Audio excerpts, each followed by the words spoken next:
Okay, so this is MTP3 of CA Intermediate Strategic Management. First case study பார்க்கலாம். Okay, question number 1A. Dr. Mikesh Gupta, Agri Management Guru at a leading management school in Patna, has been driving the business of E-Bandhu with 7 of his students since 2017. This business has two core objectives. First, sustainable farming awareness, and second, seasonable availability of agricultural inputs.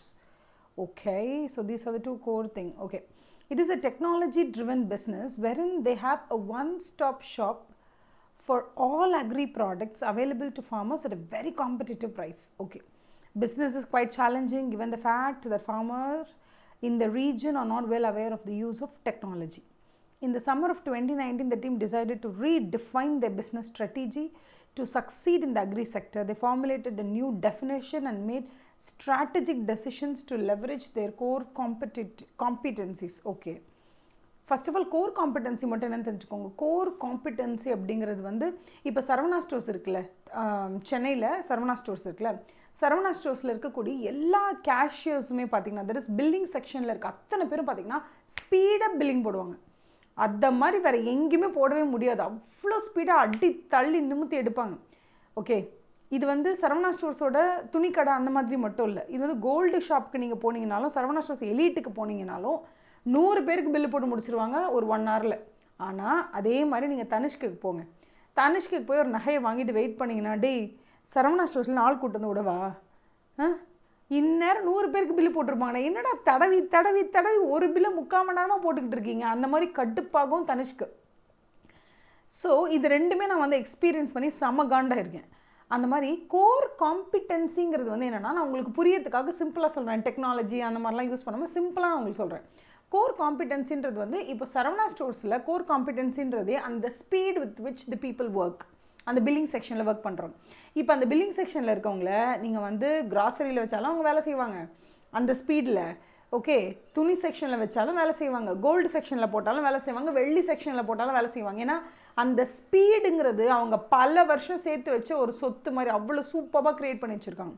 அந்த speed, அந்த ஒரு time management வேறு எங்கேயும் நான் பார்த்ததே இல்லை, இது வரைக்கும் நான் பார்த்ததில்லை. ஓகே, ஜூடியோவில் கூட அவ்வளோ ஸ்பீடு இருக்காது. ஓகே, ஜூடியோவில் இருக்கவங்களாம் ஏனோ தெரில, ஜூடியோ இந்த மாதிரி வேணும் யூனோ, இப்போ நியூ ஏஜ் ட்ரெஸ் ஷாப்ஸ் எல்லாம் நீங்கள் பார்த்தீங்கன்னா எப்படி இருக்கும்னா, they have a very long face இந்த sense they have very sulky face. ஏண்டா வரீங்க ஜூடியோக்கு அந்த மாதிரி வச்சுருப்பானுங்க, மூஞ்சு கூட்டமாக இருந்தால் அப்படி ஒன்று இருக்கும். இன்னொன்று வந்து அவ்வளோ ஃபாஸ்ட்டாக போடவே மாட்டாங்க. இன்னொன்று அவங்களுக்கு வெறும் ட்ரெஸ்ஸு மட்டும்தான் போடணும். ஓகேவா, தே ஹாவ் அ வெரி லிமிட்டட் கும்பல் தான். பட் ஸ்டில் கம்பேரிட்டிவ்லி பார்த்தீங்கன்னா லாங் இயர்ஸாக வந்து சரவணா ஸ்டோர்ஸில் அந்த ஒரு கோர் காம்பிடென்சி வந்து the speed with which they work, billing செக்ஷனில் பர்டிகுலர்லி. இப்போ கோர் காம்பிடென்சியோட ஒரு முக்கியமான ஒரு விஷயம் என்னென்னா, இந்த கோர் காம்பிடென்சி அப்படிங்கிறது வந்து நீங்கள் இப்போ எந்த துறையில் செஞ்சிட்ருக்கீங்களோ அந்த துறையில் மட்டும்தான் அந்த கோர் காம்பிடென்சி என்னால் யூஸ் பண்ண முடியும், வேறு எந்த துறையிலையுமே யூஸ் பண்ண முடியாது அப்படின்னு சொன்னீங்கன்னா அந்த கோர் காம்பிடென்சியே கிடையாது. கோர் காம்பிடென்சினா என்னென்னா, அந்த மாதிரி மளிகை கடைனாலும் அந்த ஸ்பீடு இருக்கணும், துணி கடைனாலும் அந்த ஸ்பீடு இருக்கணும், ஜவுளி கடை, தங்க நகை கடை, வைரக்கடை, எதை கடை போட்டாலும் நீ பில்லிங்கில் அவ்வளோ ஸ்பீடாக இருக்கணும். ப்ராபப்ளி கோல்டுன்னும் போது கொஞ்சம் எக்ஸ்ட்ரா கேர்ஃபுல்லாக இருக்கிறதுனால எக்ஸ்ட்ரா ஃபியூ மினிட்ஸ் எடுத்துக்கலாம், but still the speed will remain intact. அதுதான் அந்த கோர் காம்பிடென்சியோட முக்கியமான ஒரு essential feature, that the core competency that you have can be used in different different businesses. அவங்க எந்த லைன் ஆஃப் பிஸ்னஸ் போனாலும், அந்த கம்பெனி வந்து எந்த லைன் ஆஃப் பிஸ்னஸ் போனாலும் அந்த லைன் ஆஃப் பிஸ்னஸில் இவங்களால அந்த கோர் காம்பிடென்சியை வந்து யூஸ் பண்ணிக்க முடியும். அதுதான் core competency, one of the important features of core competency. நான் இது ஆக்சுவலாக MTP2 டிஸ்கஸ் பண்ணும்போது சொல்லணும்னு நினச்சேன், என்னன்னு தெரியல, ரொம்ப டயர்டானு தெரியல, சொல்ல முடியல. Okay, firstly, they shifted their target market from directly serving farmers to onboarding the wholesalers and retailers into the system and selling products to them. This is one of the wonderful move. Because ரீஜனாக போய் ஒவ்வொரு ஃபார்மராக பிடிக்கிறது எட்டாக்கணி முடியவே முடியாது, it's very difficult. அதுக்கு பதிலாக wholesaler ரீட்டெய்லரை முதல்ல நீங்கள் என்ன பண்ணுங்கன்னா, உங்களோட பிளாட்ஃபார்மை யூஸ் பண்ண வச்சுட்டிங்கன்னா அவங்க மூலியமாக நீங்கள் என்ன பண்ணலாம்னா ஃபார்மர்ஸை ரீச் பண்ணலாம். This strategic move was based on understanding that wholesaler and retailer could influence technology adoption among the farmers. ஃபார்மர்ஸ்க்கு டெக்னாலஜியை கொண்டு போய் சேர்க்கக்கூடிய கடைசி மனிதன், ஓகே, ஃபார்மரை போய் ரீச் பண்ணுற அந்த கடைசி மனிதன் அப்படிங்கிறவன் ஒரு ஹோல்சேலராகவோ ரீட்டெய்லராகவோ தான் இருப்பான். அதனால் அந்த மூலிமா போகலான்னு டிசைட் பண்ணுறாங்க. One of the super thing that they have decide. Secondly, they outsourced logistics to Malgadi, a rural supply chain management. சத்தியமா இது என்னன்னு தெரியல. காடினா வண்டின்னு நினைக்கிறேன். அதுனா Malgadi I really do not know. They outsourced the logistics to Malgadi, a rural supply chain management company. This decision helped E-Bandhu reduce asset procurement cost and corresponding debt, thus strengthening their position in the market. Okay, அவங்க என்ன பண்ணியிருக்காங்கன்னா out source பண்ணியிருக்காங்க. என்னத்தை? Supply செயினை மட்டும். அதாவது இவங்க வந்து வெளியிலேருந்து வாங்கி அந்த ஃபார்மர்ஸ்க்கு கொடுக்க மாட்டாங்க. ஓகேவா? அதை மட்டும் அவுட் சோர்ஸ் பண்ணிட்டாங்க ஒரு லாஜிஸ்டிக்ஸ் கம்பெனிக்கிட்ட. ஸோ இந்த லாஜிஸ்டிக்ஸ் கம்பெனிக்கிட்ட நீங்கள் வந்து அட்ரஸ் கொடுத்தணும், இங்கே பிக்கப் பண்ணி அங்கே ட்ராப் பண்ணுன்னு சொல்லினா அவங்க பண்ணிவிடுவாங்க.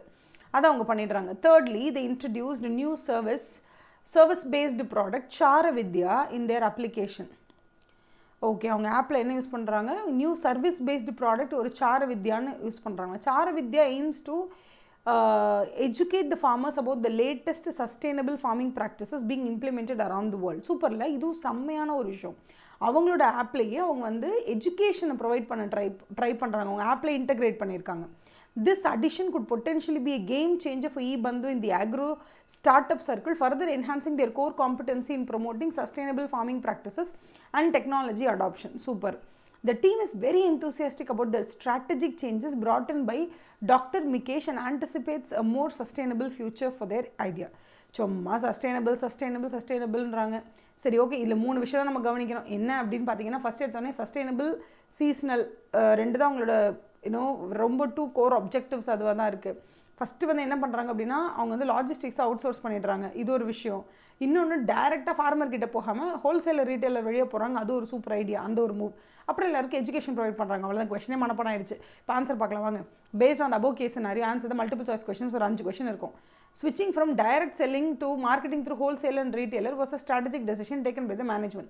Such decisions help an organization to be more of which of the following: authoritative, futuristic, proactive, regularized. இந்த அத்தாரிட்டேட்டிவ், ஃபியூச்சரிஸ்டிக், ரெகுலரைஸ்டு இதெல்லாம் ஒரு ஆப்ஷனே கிடையாது. இப்படியெல்லாம் ஒரு கான்செப்ட் நம்ம என்டையர் புக்கில் கிடையாது. There is no concept called authoritative entrepreneur. அப்படிலாம் இல்லை. 2 டைப்ஸ் ஆஃப் லீடர்ஷிப் தான் இருக்குது. ஒன்று டிரான்ஸ்ஃபர்மேஷனல் லீடர்ஷிப்பு, இன்னொன்று டிரான்சாக்ஷனல் லீடர்ஷிப்பு. அந்த 2 தான் இருக்குது. அதனால் இதெல்லாமே வந்து என்ன டைப் ஆஃப் டெசிஷன் அப்படின்னு கேட்டால் ப்ரோஆக்டிவ், வருமுன் காப்போம், அவ்வளோதான். அப்போ நம்ம டேரெக்டாக ஃபார்மர்ஸை போய் ரீச் பண்ண கண்டிப்பாக டைம் ஆகும். பிகாஸ் ஃபார்மர்ஸ்க்கு அந்தளவுக்கு அவேர்னஸ் இல்லை. ஸோ நம்ம ரீட்டெயிலர்ஸ் மூலியமாகவும் ஹோல்சேலர்ஸ் மூலியமாகவும் தான் போய் சேர முடியுங்கிறது முற்போக்காக சிந்திச்சு, முன்கூட்டியே அதை சிந்திச்சு அதுக்கேற்ற மாதிரி செயல்படுத்துகிறாங்க. So that is called as a proactive decision making. அவ்வளோதான். அடுத்தது சார வித்யாவா இல்லை சாரா வித்யாவா? I really do not know. Because I am zero in Hindi. Okay, Chara Vidya I know. Vidya means education, that I know. Little bit I know. Okay. So Chara Vidya was brought into the market to increase farmer awareness of soil quality and latest sustainable farm practices from around the world. What kind of growth strategy will it fall under? Okay. இதில் வரும்னு கேட்குறாங்க. Market penetration, market development, product development and diversification. I'll tell you what this is. So first of all வந்து நீங்கள் ஒரு business பண்ணுறீங்க. அந்த பிஸ்னஸை இப்போ ஃபார் எக்ஸாம்பிள் நீங்கள் வந்து இப்போது ஆல்ரெடி என்ன பண்ணிகிட்டு இருக்கீங்க, பெஸ்டிசைடு, ஃபர்டிலைசர்லாம் விற்றுட்ருக்கீங்கன்னா, அதையே இன்னும் இந்தியாவில் இன்னும் ரூரல் ஏரியாவுக்கு இன்னும் போய் மார்க்கெட் பெனட்ரேட் பண்ணி இன்னும் வந்து இந்தியாவில் அதே ப்ராடக்ட்டை இன்னும் நிறைய பேருக்கு நீங்கள் விற்கணும்னு நினைக்கிறீங்க. Same product you want to sell more and more அப்படின்னா that is simply called as market penetration. இருக்கிற அதே இந்தியன் மார்க்கெட்டில் உங்கள் ப்ராடக்ட்டை இன்னும் பெனட்ரேட்டிவாக எல்லாருக்கும் போய் ரீச் பண்ண வைக்க போகிறீங்கன்னு அர்த்தம். இதுவே மார்க்கெட் டெவலப்மெண்ட் என்னது? உங்கள் ப்ராடக்ட்டை இந்தியாவில் செல் பண்ணுறீங்க, உங்களுக்கு it's not enough. So you want to sell in Sri Lanka also. So that's called as market development. So it's not the same market, the market is now different. It's not just India, it's also Sri Lanka. So that's market development. அடுத்து என்ன இருக்குன்னா, product is different. For example நீங்கள் வந்து நார்மலாக pesticide அது இதுன்னு சொல்லி நீங்கள் வந்து ப்ராடக்டாக விற்றுட்ருக்கீங்க இத்தனை வருஷமாக. இப்போ இந்த கம்பெனி என்ன பண்ணுறாங்க, ப்ராடக்ட் பொறுத்தது போதும் பொங்கி எழுது குமுதா அந்த மாதிரி வந்து ப்ராடக்ட்லேருந்து சர்வீஸ் மார்க்கெட்டுக்கு இன்க்ரீஸ் பண்ணுறீங்க. ஸோ உங்களோட ப்ராடக்ட்டை நீங்கள் பேஸ் ப்ராடக்ட்லேருந்து வேறு ஒரு புது ப்ராடக்ட்டுக்கு நீங்கள் வந்து அப்படி என்ன பண்ணுறீங்க, தாவறீங்க. தட் தாவல் is called as product development. நல்லா ஞாபகம் வச்சுக்கோங்க, இருக்கிற அதே ப்ராடக்டை இருக்கிற அதே மார்க்கெட்டில், அதாவது அரைச்சமாகவே அரைக்கிறீங்கல்ல, that is called as market penetration. ப்ராடக்ட்லேயும் மாற்றம் இல்லை, மார்க்கெட்லேயும் மாற்றம் இல்லை. இருக்கிற அதே ப்ராடக்டை இருக்கிற அதே மார்க்கெட்டில் அரைச்சமாவை அரைப்பது. சொல்லுங்கள், என் கூடவே சேர்ந்து சொல்லுங்கள். அரைச்சமாவை அரைக்கிறது is called as market penetration. அடுத்தது ப்ராடக்ட் அதே தான், ஆனால் இந்தியா பார்த்தாது ஸ்ரீலங்காவுக்கு நீங்கள் போகிறீங்க இல்லையா, so that is called as market development. அடுத்தது நான் ஆல்ரெடி டீல் பண்ணுறது என்னவோ வந்து பெஸ்டிசைட்ஸில் மட்டும்தான், பட் எனக்கு அந்த அளவுக்கு இதில் வந்து ஒரு திருப்தி கிடையாது. அதனால் நான் இதிலிருந்து எக்ஸ்ட்ராவாக இன்னொரு ப்ராடக்டை தயாரிக்க போகிறேன்னு ப்ராடக்ட்டை மட்டும் மாற்றிட்டு, பட் இந்தியாவில் தான் விற்க போகிறீங்க, பட் புது ப்ராடக்ட்னா that is called as product development. எனக்கு இந்த ப்ராடக்ட்டும் பிடிக்கல, இந்த கண்ட்ரியும் பிடிக்கலடா, நான் ப்ராடக்ட்டையும் மாற்றுறேன் கண்ட்ரியும் மாற்றுறேன் அப்படின்னு சொன்னால் that is called as diversification. இந்த இடத்துல அவங்க கண்ட்ரியை மாற்றினாங்களா, மார்க்கெட்டை மாற்றுறாங்களா, இல்லை இந்தியாக்குள்ளே தான் செல் பண்ணுறாங்க. ப்ராடக்ட்டை மாற்றிருக்காங்களா, ஆமாம் மாற்றிருக்காங்க. ஏன்னா அவங்க இது வரைக்கும் ப்ராடக்ட் பேஸ்டாக இருந்துட்டு இப்போ தான் சர்வீஸ் செக்டருக்கு வந்திருக்காங்க. இந்த சென்ஸ் அவங்க வந்து சார வித்யா அப்படிங்கிற அந்த சர்வீஸ் ஓரியன்ட் ப்ராடக்ட்க்கு இப்போ தான் வந்திருக்காங்க. அதனால் இதன் பெயர் ப்ராடக்ட் டெவலப்மெண்ட். ஓகேவா? அடுத்தது question number 3. One of the most strategically advantageous decision for E-Bandhu was to get into a contract with Malgadi. Which of the following could not be an advantage for E-Bandhu from this alliance? Cost save ஆகுது, reduced delivery time, improved customer satisfaction, increased inventory. இவங்க தான் inventory இருக்காது, இவங்க தான் வெளியில் தான் outbound logistics போட்டாங்க இல்லையா, that is logistics out source பண்ணிட்டாங்களா, அதனால இதுதான் ஆப்வியஸாக இல்லை. இட்ஸ் லைக் செல்ஃப் எக்ஸ்பிளனேட்டரி மாதிரி இருக்குது. If you have any doubts you can ask me. Okay, அடுத்தது how does E-Bandhu utilise Michael போர்ட்டரோட 5 forces model in strategic decision making process. E-Bandhu வந்து how does E-Bandhu utilise Michael போர்ட்டரோட 5 forces மாடலில் அவங்களோட strategic decision மேக்கிங்கில் எப்படி வந்து அவங்க use பண்ணியிருக்காங்கன்னு கேட்குறாங்க. Number 1, by focusing on industry ரைவல்ரியா. அவன் ரைவல்ரி பற்றி பேசவே இல்லை, அவனை பற்றி மட்டும் தான் பேசிக்கிட்டு இருக்கான், அதனால அது மேட்டரே கிடையாது. Number 2, by analysing the bargaining power of suppliers and பையர்ஸா அப்படி கேட்குறாங்க. ஆமாம், கண்டிப்பாக உண்டு. ஏன்னா உங்களோட பையர் யார், ஃபார்மர்ஸ், அவங்கள போய் உங்களால் ரீச் பண்ண முடியாது. ஸோ நீங்கள் என்ன பண்ணுறீங்க, மிடில் மேனை தேடுறீங்க நடுவில், யார் மூலிமா? So that is the wholesalers and the retailers. அதுக்கப்புறமா நீங்கள் யார்கிட்டேருந்து ப்ராடக்டை வாங்குறீங்க, you're getting it from the suppliers. Suppliers கிட்டே நீங்கள் என்ன பண்ணுறீங்கன்னா லாஜிஸ்டிக்ஸ் எல்லாம் ஹேண்டில் பண்ணுறதுக்கு அதை அவுட் சோர்ஸ் பண்ணிவிட்டு, அதுக்கப்புறம் யூஆர் கான்சென்ட்ரேட்டிங் ஆன் எப்படி இந்த சப்ளை செயின் மேனேஜ்மெண்ட்டை நான் இன்னும் எப்படி பெட்டராக பண்ணணும்னு தான் யோசிக்கிறீங்க. And that is why we are saying that by analyzing the bargaining power of suppliers and buyers, and the supply chain இன்னும் கொஞ்சம் எலிவேட் பண்ணியிருக்காங்கன்னு சொல்கிறாங்க. மற்றபடி நியூ என்ட்ரண்ட் பற்றியோ சப்ஸ்டியூட்ஸை பற்றியோ ஒன்றும் பேசலை. அதனால will go for bargaining powers of suppliers and buyers. அதை கருத்தில் கொண்டு தான் they are doing everything. ஓகேவா? பிகாஸ் இந்த இடத்துல கொடுத்துருக்காங்க பாருங்கள். If you have any doubt கொஸ்டினில் போய் பார்ப்போம் வாங்க. இங்கே இருக்கு பாருங்க, rural supply chain management. Supply chain தான் அவங்க வந்து மால்காடிக்கு கொடுத்து என்டையர் ப்ரொக்யூர்மெண்ட் காஸ்ட்டு அது எல்லாத்தையும் கரஸ்பாண்டிங் டெட் இது எல்லாத்தையும் அவங்க வந்து ப்ராப்பர் பொசிஷனிங் பண்ணணும்னு நினைக்கிறாங்க. அதனால தான் சொல்கிறது சப்ளை செயின் மேனேஜ்மெண்ட்டை தான் அவங்க பார்த்துருக்காங்க. Okay, done. ஒருத்தர் பார்த்துக்கோங்க, எதாவது டவுட்ஸ் இருந்துச்சுன்னா கண்டிப்பாக நோட் பண்ணி வச்சுட்டு கேளுங்க. ஓகேவா?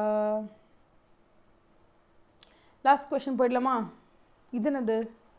சாரி ஒருத்தர் லாஸ்ட் கொஸ்டின் பாருங்கள். What are the core objectives ரெண்டு தான் அங்கேயே சொல்லிட்டாங்க. சஸ்டைனபிள் ஒன்று, இன்னொன்று சீசனல் அவைலபிலிட்டி. கொஸ்டினில் ஃபஸ்ட்டு பேராகிராஃபில் அதான் இருக்குது, எடுத்து போட்டு போயிட்டே இருக்க வேண்டியதான். வேறு என்ன இருக்குது? Technology driven solutions and competitive pricing பற்றி அவங்க பேசலை. Technology driven solutions that I understand, but competitive pricing was not at all in the cards. Onboarding wholesalers and retailers into the system is தேர்.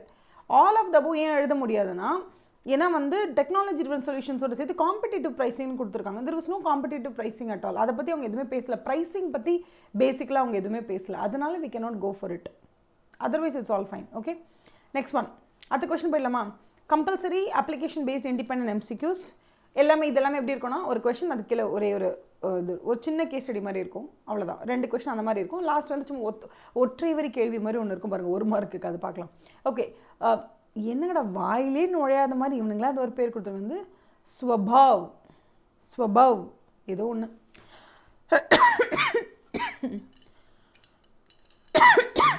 கொஸ்டினை படிங்கிறத வந்துட்டேன்.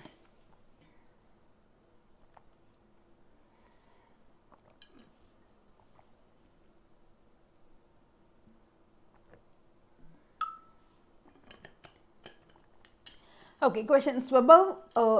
Okay, ஏதோ ஒன்றுமா நீங்கள் வச்சுக்கோங்களேன். ஸ்வபாவ், a social media marketing firm, introduced an AI-based management tool that has the capabilities of managing teams across the functions, all while being creative. What is the most likely organizational structure post this implementation? அதாவது அவங்க என்ன சொல்ல try பண்ணுறாங்கன்னா, நிறைய மேனேஜர்ஸை வேலையை விட்டு தூக்குற மாதிரி ஒரு ஏஐ டூல் உங்ககிட்ட வந்துருச்சான். AI based management tool that has the capabilities of managers who can manage the teams across the functions, production, sales, inbound logistics, outbound logistics, இல்லை sales, marketing, எல்லாத்தையுமே அதால் பண்ண முடியும். and it can also be creative. இவ்வளோ பேரோட வேலையை ஒரே ஒரு ஆப் எடுத்துக்கிச்சு, டூல் எடுத்துக்கிச்சுன்னா அப்போ ஆட்டோமேட்டிக்காக எத்தனை பேருக்கு வேலை வாய்ப்பு போயிடும். அப்போ மிடில் லெவல் மேனேஜ்மெண்ட்டில் இருக்கவங்க எல்லாரும் வேலை இழந்துருவாங்க. டாப்பில் கொஞ்சம் பீப்புள் இருப்பாங்க, கீழே கொஞ்சம் பீப்புள் இருப்பாங்க. That results in our class structure. அவ்வளோதான். ஓகேவா? டன். ஏன்னா divisional structure is based on different product வைஸாவோ இல்லை ஜாகிரபிக்கல் வைஸாவோ பிரித்து விடுவாங்க. So that is divisional structure. Matrix அப்படிங்கிறது என்னென்னா டியூவல் ரெஸ்பான்சிபிலிட்டி. ஓகே, நீங்கள் வந்து இப்போ நீங்கள் ப்ரொடக்ஷன் ரீஜனலில் நீங்கள் வந்து ஒரு சவுத் ரீஜனில் ப்ரொடக்ஷன் மேனேஜராக இருக்கீங்கன்னா, ப்ரொடக்ஷன் ரிலேட்டடாக ஏதாவது பிரச்சனை வந்துச்சுன்னா, இப்போ சென்னை ரீஜனில் நீங்கள் இருக்கீங்கன்னு வச்சுக்கோங்களேன், சென்னையோட ஹெட்டுக்கிட்டையும் நீங்கள் ரிப்போர்ட் பண்ணணும். அதேமாதிரி ப்ரொடக்ஷனில் நீங்கள் இருக்கிறதுனால நீங்கள் சென்னைக்கு ப்ரொடக்ஷன் ஹெட்டுன்னு வச்சுக்கோங்களேன், ஆல் இண்டியா லெவலில் ப்ரொடக்ஷனோட ஹெட் ஒருத்தர் இருப்பார், அவர்கிட்டையும் ரிப்போர்ட் பண்ணணும். இப்போ இந்த மாதிரி dual reporting responsibility. So in Delhi there is a production head, all over இந்தியாவுக்கும் அவர் தான் ஹெட்டு. ஸோ நீங்கள் சென்னைக்கு ஹெட்டு, ஓகே, அப்படின்னா ஒரு சவுத்துக்கு இல்லை தமிழ்நாட்டுக்கு நீங்கள் ஹெட்டுன்னு வச்சுக்கோங்களேன். நீங்கள் தமிழ்நாட்டுக்கே வந்து ப்ரொடக்ஷன் ஹெட்டாக இருந்தாலும் ப்ரொடக்ஷனில் ஒரு பிரச்சனைன்னு வரும்போது யார்கிட்ட நீங்கள் ஃபஸ்ட்டு எடுத்த உடனே இன்ஃபார்ம் பண்ணுவீங்க அப்படின்னு கேட்டால், first you will inform to Delhi. Overall ப்ரொடக்ஷனில் பிரச்சனைன்றதுனால. இன்னொன்று, எந்த ரீஜனில் பிரச்சனை? தமிழ்நாடு ரீஜனில் பிரச்சனை. ஸோ தமிழ்நாடு ரீஜனில் நீங்கள் ப்ரொடக்ஷனுக்கு மட்டும் தான் ஹெட்டு. தமிழ்நாட்டுக்கே யார் ஹெட்டு? அந்த தமிழ்நாட்டுக்கே யார் ஹெட்டு அவங்ககிட்டயும் நீங்கள் ரிப்போர்ட் பண்ணணும். ஸோ இந்த டியூவல் ரெஸ்பான்சிபிலிட்டி பேர் தான் மேட்ரிக்ஸ். ஸோ இங்கே அவர் கிளாஸ் ஸ்ட்ரக்சர் தான் ஆன்சர் வரும். நெட்வொர்க் ஸ்ட்ரக்சர்ன்றது வந்து என்னென்னா, network structure is like it has no structure. So you sit here, you know that இந்த இடத்துல என்னென்ன பொருள் வேணும்னு உங்களுக்கு தெரியும், இந்த இடத்துல இந்த மாதிரி பொருள் கிடைக்கும், இவங்க லாஜிஸ்டிக்ஸ் பண்ணுவாங்கன்னு தெரியும், இவங்க அக்கௌண்ட்ஸ் பண்ணி கொடுப்பாங்கன்னு தெரியும். ஸோ உட்காந்த இடத்துல இருந்து 4 ஃபோன் காலில் போட்டு எல்லாரையும் கோஆர்டினேட் பண்ணி வேலை வாங்குறது. ஓகேவா? So that is called as network structure. இந்த இடத்துல பல மேனேஜர்ஸ்னுடைய வேலையை ரீப்ளேஸ் பண்ணுற மாதிரி ஒரு ஏஐ டூல் கிடச்சிருக்கு அப்படின்னு சொன்னால், at the end of the day அந்த AI tool implement பண்ணதுக்கு அப்புறமா what kind of organizational structure will you get அப்படின்னு கேட்டா, you will get an organizational structure called as hourglass structure. Okay, next question. A tea farm owners plan to open tea cafe. இது நானே உங்களுக்கு example சொல்லியிருக்கேன், கரெக்டா? நீங்கள் tea estate வச்சுருக்கீங்க, நீங்கள் என்ன பண்ணுறீங்க அப்படின்னா கெஃபே ஓப்பன் பண்ணுறீங்க, காஃபி டீ கெஃபேலாம் ஓப்பன் பண்ணுறது, தட்ஸ் ஃபார்வர்ட் இன்டெகிரேஷன். இப்போ இதுவே நீங்கள் வந்து ப்ரூ காஃபி பவுடர் டீ பவுடரில் இருக்கீங்க, திடீர்னு நீங்கள் டீ எஸ்டேட் ஓப்பன் பண்ணணும், டீ எஸ்டேட் வாங்கணும் அப்படின்னு நினச்சிங்கன்னா that is called as backward integration. இது வந்து ஈஸியில் jolly. Okay, the last question. The process of creating, maintaining and enhancing strong value-laden relationships with customers and other stakeholders is called as dash. அதாவது relationship, எல்லாருக்கூடையும் ரிலேஷன்ஷிப்பை maintain பண்ணுற ப்ராசஸ்க்கு பேர் என்னன்னு கேட்குறாங்க. சோஷியல் மார்க்கெட்டிங்கா, ஆக்மெண்டட் மார்க்கெட்டிங்கா, டைரக்ட் மார்க்கெட்டிங்கா, ரிலேஷன்ஷிப் மார்க்கெட்டிங்கா? கொஷின்லேயே இருக்கிறதுனால ஒரு மார்க் தானே போய் தொலைது போ அப்படின்னு கொடுத்துருவாங்க நமக்கு. Okay, it's relationship marketing. And what is social marketing? Societal நார்ம்ஸ்க்கு, ஓகே, சோஷியலாக வந்து ஒரு விஷயத்தை நீங்கள் எடுத்துகிட்டு போய் சேர்க்குறீங்கன்னா, ஸோ தட்ஸ் சோஷியல் மார்க்கெட்டிங். அடுத்தது ஆக்மெண்டட் மார்க்கெட்டிங்னா எப்பவுமே ஏதோ ஒன்று ஃப்ரீயாக கொடுக்குறது. நீங்கள் கார் வாங்குங்க, நாங்கள் முதல் 3 சர்வீஸ் ஃப்ரீயாக கொடுக்குறோம், அது ஆக்மெண்டட் மார்க்கெட்டிங். டேரக்ட் மார்க்கெட்டிங்னா யார்கிட்ட விற்கணுமோ அவங்ககிட்ட டேரெக்டாக போய் பேசுறது. So that is called direct marketing. Okay, next one. Directly shall we go to the descriptive questions in the next episode. So this first episode நம்ம பார்த்தது எல்லாமே MCQs தான். இந்த செகண்ட் எபிசோட் நம்ம பார்க்க போகிறது எல்லாமே descriptive questions. Okay.